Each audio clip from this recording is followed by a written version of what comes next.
జీవప్రదాత పాప పరిహార మోక్షదాత అయిన యేసుక్రీస్తు ప్రభువారి నామంలో మీ అందరికీ నా హృదయపూర్వక శుభములు. ఈ రోజు మన ధ్యానం మార్కు సువార్త 5వ అధ్యాయం 21 నుండి 43 వచనాల వరకు. దీంతో 5వ అధ్యాయాన్ని ముగించుకుంటాం. ఈ వాక్య భాగం అంతట్లో 2 సంగతులు ఇక్కడ మనకు కనబడుతున్నాయి. ఒకటి, చనిపోయిన యాయిరు కుమార్తెను బ్రతికించటం.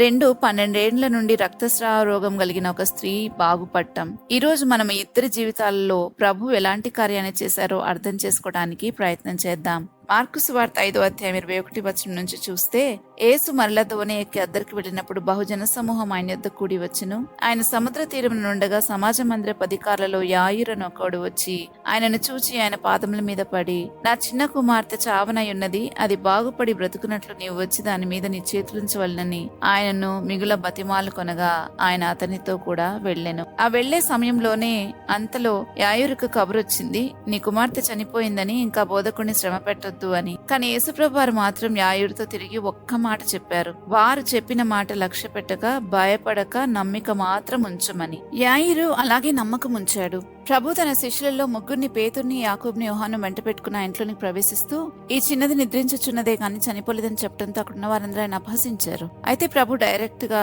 ఆ 12 ఏళ్ల వయసున్న కుమార్తె దగ్గరకు వెళ్లి చేయి పట్టి, చిన్నదానా లెమ్మని చెప్పగానే ఆ చిన్నది లేచి నడిచింది. ఇక్కడ ఒక్క మాట నేను మీకు గుర్తు చేయాలనుకుంటున్నాను. ఎప్పుడు కూడా చివరి మాట మన ప్రభువుదే, ఆయనదే లాస్ట్ సే.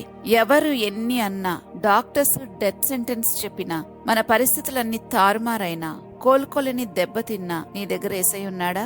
అంతే చాలు. ఆయన వైపుకు తిరిగి ఒక్క మాట, నువ్వేమనుకుంటున్నావు ప్రభువా అని ఒక్కసారే ఆయన అడిగితే చాలు. అప్పుడు ఆయన ఏమంటాడో అదే చివరి మాట. చివరి మాట మనుషులది కాదు, సాతానుది కాదు, ఎప్పుడూ దేవునిదే. ఆ దేవుడే మన స్నేహితుడైతే మనం ఇంకా దేనికి భయపడక్కర్లేదు. ఆయనకన్నిటి మీద అధికారం ఉన్నట్లే మరణము మీద కూడా అధికారం ఉంది. కొలస్సీలకు రాసిన పత్రిక 3వ అధ్యాయం 3వ వచనంలో ఈ విధంగా ఉంది, మన జీవము క్రీస్తుతో కూడా దేవుని యందు దాచబడి ఉన్నది అని. ఆయన ఎవరిని ఎప్పుడు ఎలా బ్రతికించాలనుకుంటారో ఆయనకు ఇష్టమైన వారిని ఆయన బ్రతికిస్తారు. అలానే ఇక్కడ యాయిరు కుమార్తెను కూడా ప్రభువు బ్రతికించడం మనం చూస్తున్నాం.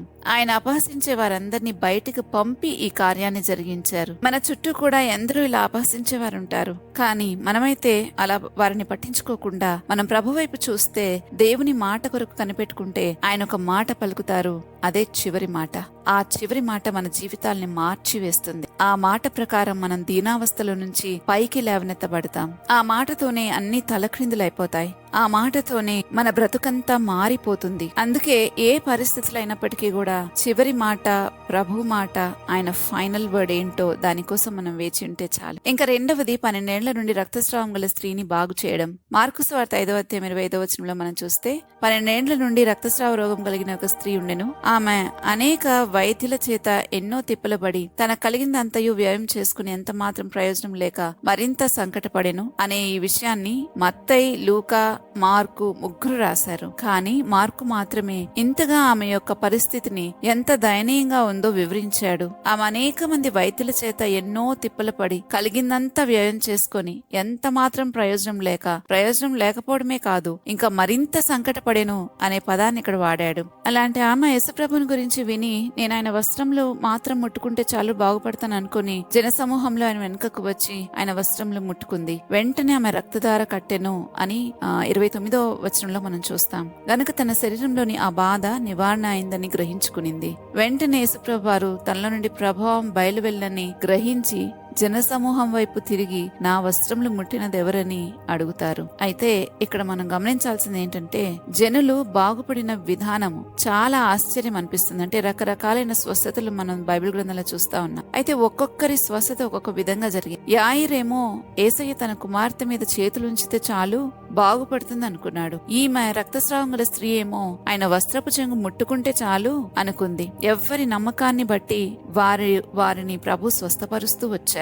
అయితే ఆయన చేసిన ప్రతి కార్యము కూడా తండ్రి ఏమి చేయుట కుమారుడు చూచునో అదే గాని తనంతట తాను ఏమియూ చేయనేరడు, ఆయన వేటిని చేయను కుమారుడు అలాగే చేయనని యోహాను సువార్త 5వ అధ్యాయం 19వ వచనంలో అనిన విధంగానే ఆయన చేసుకుంటూ వచ్చారు. ఇంకా కీర్తన 93:1వ వచనంలో చూస్తే, యెహోవా రాజ్యం చేయుచున్నాడు, ప్రభావం ఆయన వస్త్రముగా ధరించి ఉన్నాడు అని రాయబడిన విధంగానే తండ్రి కుమారుడు ఏకమై ఉన్నారు అనే విషయాన్ని ఈ కార్యము ధృవీకరిస్తుంది. తండ్రి ప్రభావంను వస్త్రముగా ధరించుకుని ఉన్నారు అని మనం లేఖనాలు చూసాం కదా. అలాగే కుమారుని వస్త్రముల నుండి ఆ ప్రభావం వెడలి ఆ స్త్రీని బాగు చేయటం మనం ఇక్కడ చూస్తున్నాం. ఈమెలో కలిగిన విశ్వాసము ఆయన వస్త్రపు చెంగును ముడితే చాలు అని, ఆ విశ్వాసమే ఆమెను స్వస్థపరిచిందని యేసయ్య అంటున్నారు. నీ విశ్వాసం నిన్ను స్వస్థపరిచెను అని, సమాధానం కలదానివై పొమ్ము అని. విశ్వాసము మనిషికి సమాధానం ఇస్తుందని ఈ మాట ద్వారా మనం గ్రహించగలిగాం. ఆమె వినింది ఆయన స్వస్థపరుస్తారు అని, విన్న దాన్ని బట్టి క్రియ జరిపించింది. కాబట్టి ఇక్కడ ప్రభువు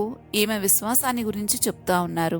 ఆమె విశ్వాసమే ఆమెను స్వస్థపరిచింది అని. క్రైస్తవ జీవితంలో మనల్ని మనం ఎంత తగ్గించుకుంటే అంత గొప్ప కార్యాలు మనం చూడగలుగుతాం. అయితే ఇక్కడ విశేషం ఏంటంటే ఎందరో ఆయన మీద పడుతూ ఉన్నారు. ఈ వాక్య భాగంలో అంటే 31వ వచనంలో మనం చూస్తే ఆయనలోని ప్రభావాన్ని మాత్రం ఈమె ఒక్కటే పొందుకుంది.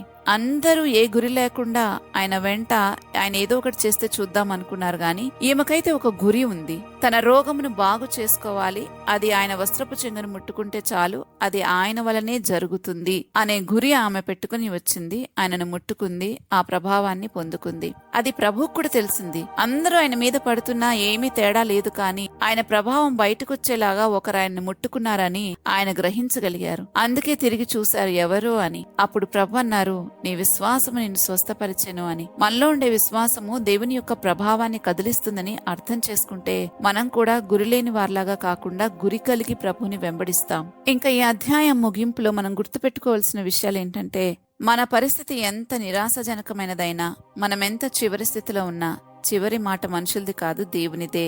ఈ విషయాన్ని మనం గుర్తుపెట్టుకోవాలి. యాయిరు కుమార్తెను బ్రతికించిన సంఘటన మరియు 12 ఏళ్ల రక్తస్రావ రోగం గల ఈ స్త్రీ స్వస్థత పొందిన సంఘటనలు రెండు యేసుప్రభు అయిన క్రీస్తు యొక్క దైవత్వాన్ని, కనికరాన్ని మరియు అధికారాన్ని మనకు స్పష్టంగా తెలియజేస్తా ఉన్నాయి. విశ్వాసం ఉన్న చోటే దేవుని శక్తి పనిచేస్తుంది. కాబట్టి మనం కూడా నిరీక్షణతో, విశ్వాసంతో, గురితో యేసుప్రభుని వెంబడిద్దాం. ప్రార్థించుకుందాము. మా తండ్రి, మా జీవితాలలో మీరు చేసిన ఎన్నో ఎన్నో మేళ్ల కొరకై మీకు స్తోత్రాలు చెల్లించుకుంటూ ఉన్నాం.